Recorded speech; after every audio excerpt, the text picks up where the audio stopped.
Hey everybody, I'm Chris Wook. This is the S Pen. This is a hacksaw. Guess what I'm gonna do?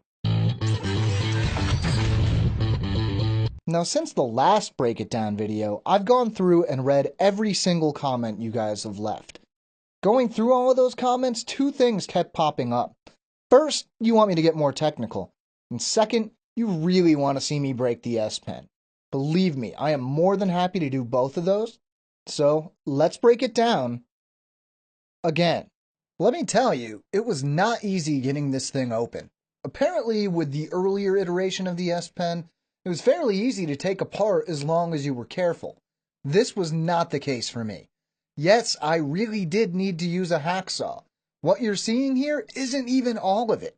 I had to saw somewhere near an additional centimeter off to gain access to the guts of the S Pen. There is one part of the S Pen's internals that you can access without tearing the entire thing apart, and luckily it's the only part you'll probably ever need to access.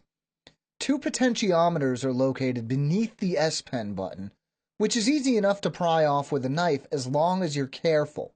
These can be used to adjust the S Pen's sensitivity, though you shouldn't need to do this unless you're having problems. Now let's get down to what we're all here for and start exploring the internals of the S Pen.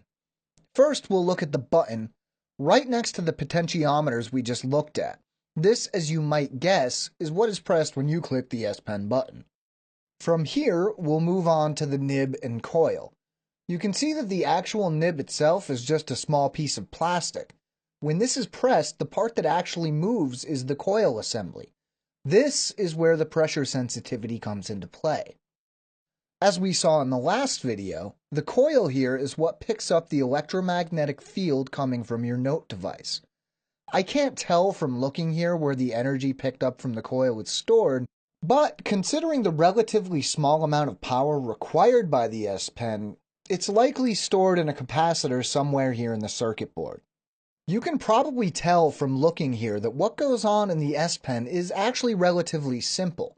The real power behind the S Pen's functionality is the Wacom dual digitizer that sits behind the screen in whatever device you may be using. The S Pen circuit uses the energy it receives from the electromagnetic field to start oscillating and return its own magnetic signal. The digitizer then determines the S Pen's position relative to itself by plotting the points on its own internal grid. This dual digitizer is also what allows the Note 2, for example, to receive both standard capacitive signals like you touching the screen and the electromagnetic resonance from the S Pen. Now you might wonder if this wastes battery life. The answer is kind of. It doesn't take a lot of juice to power the relatively small field needed for the S Pen, but at least in the Note 2, you can turn this off by using the battery saving feature. This turns off the EMR portion of the digitizer when the S Pen is seated in its holster or whatever you'd like to call it. Speaking of this, in the comments from the last video, somebody asked how the device can tell when the S Pen's been detached. There are a few ways this could be done, but the simplest and most likely option is that the spring-loaded detent mechanism that holds it in place sends a message when the S Pen is removed. Simple as that. And there you go. Now, let me show you something. This is what's left of the S Pen, and this thing is never going back together again. Unless you're prepared to buy a new S Pen, I'd say this is one of those things you don't want to try at home. Now I'd like to take a quick second and say thank you to everybody who left feedback on the first Break It Down video. Whether it was positive or negative, we really appreciate it.